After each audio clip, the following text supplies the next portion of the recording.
उसके लिए हमने ज्ञान को आधार मानना होता है। परमात्मा कहते हैं, जैसे मीराबाई, भक्तमती मीराबाई जी थी,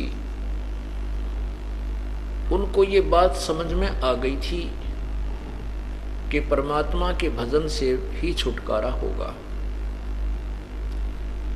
और उस समय ठाकुर समाज के अंदर उसका जन्म था। काल भी एक ऐसी व्यवस्था करता है कि जो अच्छी पुण्यात्मा हैं, जो परमात्मा को चाहती हैं, उनको ऐसे समाज में पैदा कर देता है कि उस समाज की गिरफ्त से, उस समाज की जकड़ से निकलना बहुत कठिन होता है।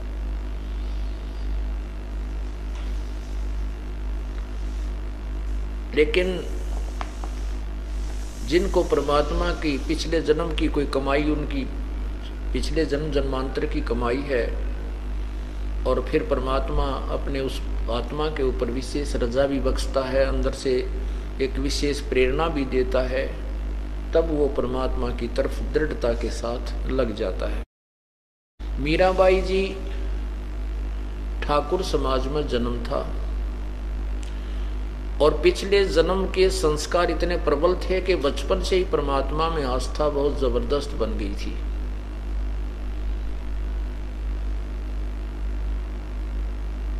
और वो मंदिर में जाने लगी। उसमें लड़कियों को ठाकुर समाज विशेषकर अपनी बहन बेटियों को घर से बाहर नहीं जाने देते थे और सारा काम आप करा करते। गोबर तक गेर का करते, पशुओं का चारा भी स्वयं ही लाते थे। बहन बेटियों को घर से बाहर न जाना, अपनी इज्जत, लोग अपनी लज्जा को नष्ट करना मानते थे। मीराबाई के सामने एक बहुत बड़ा पहाड़ खड़ा हो गया।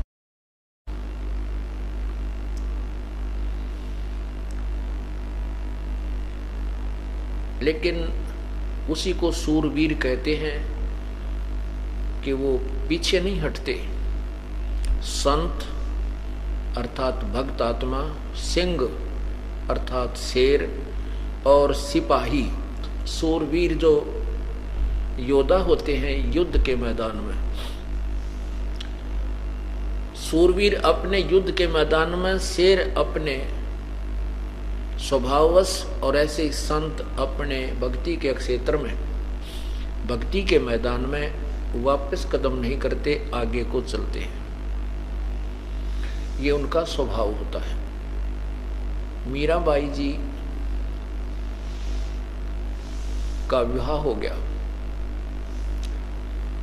विवाह हो गया तो उनके पति देव जो थे वो राजा थे, वो बहुत धार्मिक व्यक्ति के थे, बहुत ही अच्छी आत्मा थी।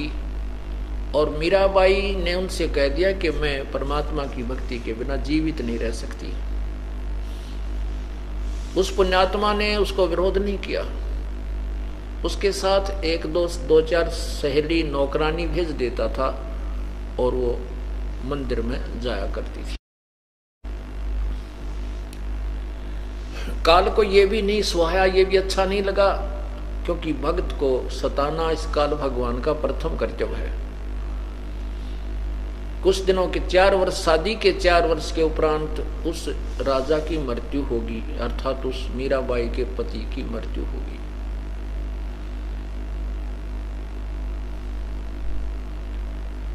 उसके जो देवर था उसको राजगद्दी प्राप्त होगी। अब उसने, राणा ने बार बार अपने भाभी को कहा कि आप मंदिर में नहीं जाओगी, मीराबाई से कहा। लेकिन मीराबाई ने अपना फैसला बता दिया कि मैं मंदिर में अवश्य जाऊंगी, मैं नहीं रह सकती। तो उस राणा ने बार बार कहा कि देखो, पहले तो हमारे भाई जीवित थे, दुनिया की जुबान बंद थी, अब दुनिया पता नहीं क्या क्या आपके बारे में बोलेगी, इसलिए हम आपको मंदिर में नहीं जाने देंगे। मीराबाई ने कहा, जी मैं विवश हूं, मेरे बस की बात नहीं है, मैं भगवान की पूजा के बिना नहीं रह सकती। ऐसा कहकर के वो चलती रही।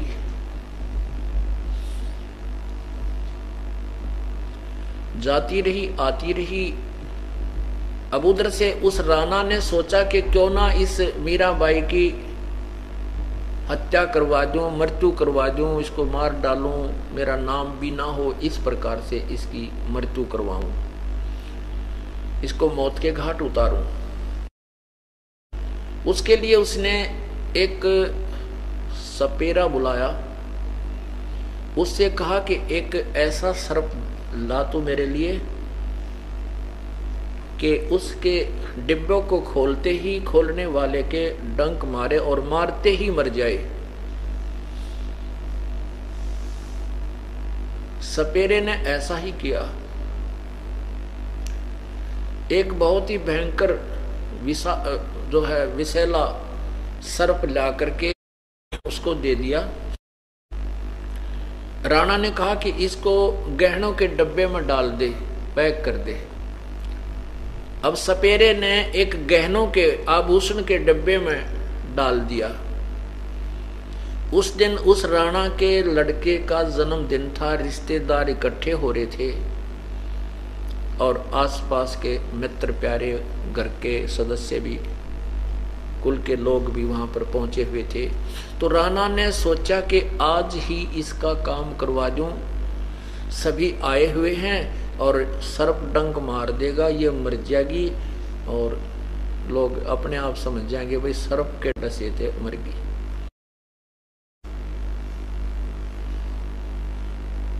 उसने अपने सुनियोजित षड्यंत्र के तहत एक नौकरानी से कहा कि ले ये गहनों का डिब्बा है और मीरा को दे दे,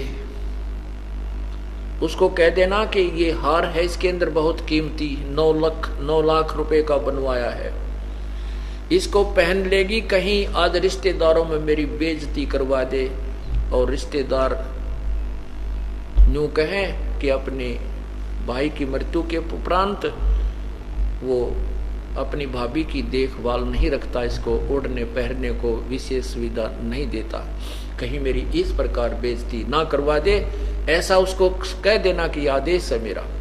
उस नौकरानी ने वो गहनों का डिब्बा जाकर के मीराबाई के पास रख दिया और राजा का आदेश बता दिया।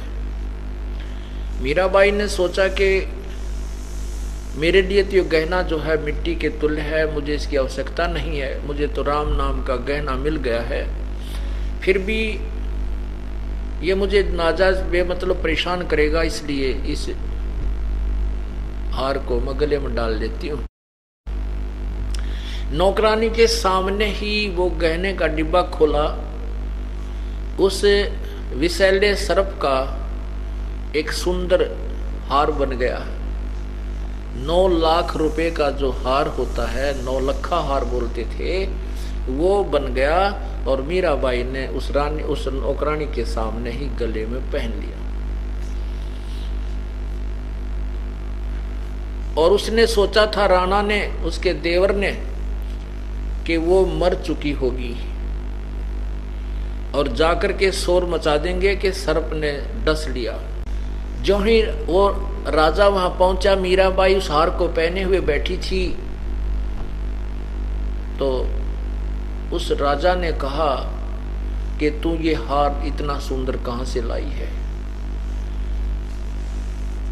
सच बता तू कहां से लाई इतना कीमती हार।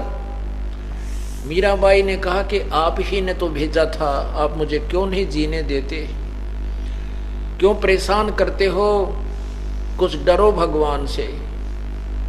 अब राणा ने कहा मैंने कहा भेजा था, किस गहने के डिब्बे में आप ही ने तो भेजा था। राणा ने नौकरानी बुलवाई, कहने लगे, पूछा कि क्या तूने यही डिब्बा लाकर दिया था? कि हाँ जी, आपने जो गहने का डिब्बा दिया था मैंने इनके सामने रखा, इन्होंने मेरे सामने ही आपके आदेश का पालन किया और ये हार मेरे सामने पहना इसने। अब जो नास्तिक लोग हो जाते हैं, जिनको भगवान नहीं अपना लोक लाज ज्यादा दिखाई देती है, इस लोक लाज के कारण वो इतने रूढ़िवादी बन जाते हैं, भगवान से भी डरना भूल जाते हैं।